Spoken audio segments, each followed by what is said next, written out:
Hong Kong Direct is your weekly racing roundup full of news, views, previews, interviews and special guests. And coming up on the show today, it's a Group 1 show as well as we look back on the action from last weekend at Sha Tin. And the Golden Boy was back in action, Golden 60 in the Stewards' Cup.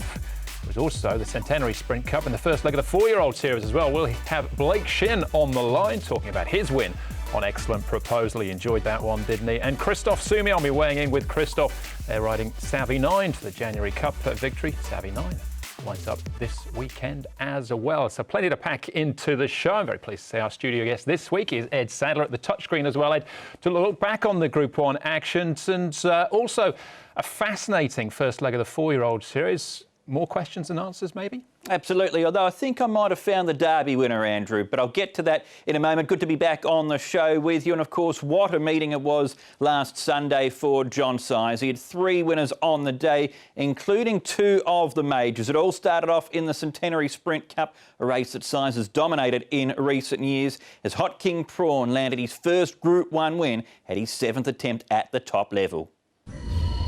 They head for home in the Centenary Sprint Cup. Voyage Warrior leads a length on Computer Patch. Hot King Prawn is produced now and they're 2 in front of Amazing Star. Voyage Warrior half a length on Hot King Prawn, then Computer Patch and Big Party. Hot King Prawn is the leader, 1:20 to go. He put up a length and a half. Voyage Warrior, Big Party and Regency Legend. It's Hot King Prawn in front. He's now a Group 1 prawn. Hot King Prawn won it. He's always been a very easy horse to train. He's never been in any trouble at all. And when he goes to the races, he always gives his best. When Paul Robinson operated on him for the surgery, then it was a case of, will he come back at all, you know? So I think I ran him 10 months after that. He ran well the first day and ran well the second day, and he's run it well ever since. Yes, he's been an incredibly consistent horse, has Hot King Prawn. He certainly deserved that Group 1 win. Huge run and defeat as well, too, from Regency Legend on the back of a lengthy absence. On to the Stewards' Cup then, and Golden 60, the hero of Hong Kong racing, was trying to make it 12 straight wins. But it wasn't so simple for him. There were a few heart-and-mouth moments for his legion of fans. Ying Star leads Mighty Giant. Southern Legend between them. Golden 60 comes to the outside. More Than This is through inside of him. He has to shake the reins at Golden 60 as Ying Star. Southern Legend, Golden 60. He starts to come at them now. Southern Legend leads. Golden 60 trying to collar him. Southern Legend, Golden 60. He has to fight. He fights like a warrior and he wins. Golden 60. Few worrying moments, but he won the Stewards' Cup. The margin might have been a narrow one, but in fairness to Golden 60, he did have excuses. The tempo was slow in the race, while the saddle also slipped on the horse in the home straight. Saddle slipped back a little bit, I think at 300, but still okay. It's just not as comfortable for me and Golden 60, of course. You know, top athletes, top horses need to, you know, overcome all different kind of circumstances. You know, even something you can't predict. You know, you still always be ready for that. Golden 60 will now head towards the Hong Kong Gold Cup next month. His first test over 2,000 metres since his heroic Derby triumph. He'll be taking on the likes of Exultant Furore, Columbus County. Will all line up in the Centenary Vase this weekend. The action then moved on to the 4-year-olds for the first leg of the Hong Kong Classic Series, the Hong Kong Classic Mile. An Excellent Proposal bounced back to form, claiming his 4th win for the season. The leader is Lucky Patch. Shadow Hero, hard ridden to his outside to go with him. Then came Maximus. Beauty Joy struggles. Sky Darcy, an Excellent Proposal, starts to run on down the centre. It's Lucky Patch, Shadow Hero. Excellent Proposal down the centre of the racecourse from Sky Darcy. It is Excellent Proposal right in the middle of the track in front of Lucky Patch. Lucky Express and Tourbillon Diamond. Excellent Proposal in front in the Classic Mile for Blake Shinn and wins. Excellent Proposal has beaten Lucky Express.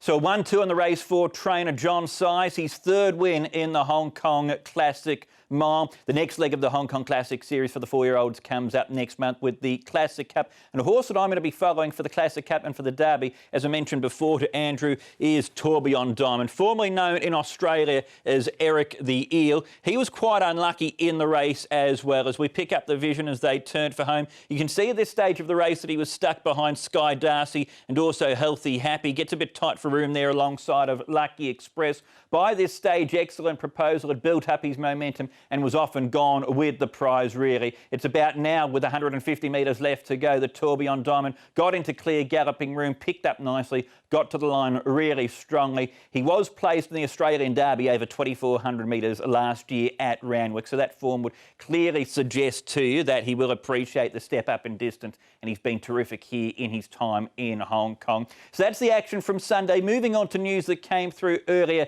this week then, and we had the Longines World's Best Racehorse rankings released. Here's how it looked then from a Hong Kong point of view. Classique Legend, who's now a Hong Kong resident, of course, coming in joint third as best in the world. Gaiath, of course, no surprises there that he was rated the world's best racehorse. And from a purely Hong Kong point of view, Andrew, Golden 60 coming into the top 10 in the world on the back of his Hong Kong Mile triumph. Let's hope they can step up further in the world's best racehorse rankings in 2021. Great stuff, Ed. And, well, Golden 60, 3 points shy of Able Friend and Beauty Generation at their peak. 127 was their international rating. Let's see if we can get to that sort of level or not. Now, I'm very pleased to say one of the stars we just saw there was Excellent Proposal. And his jockey, Blake Shinn, joins us on the line now. Blake, I'm sure, delighted after that success. He was good on the weekend.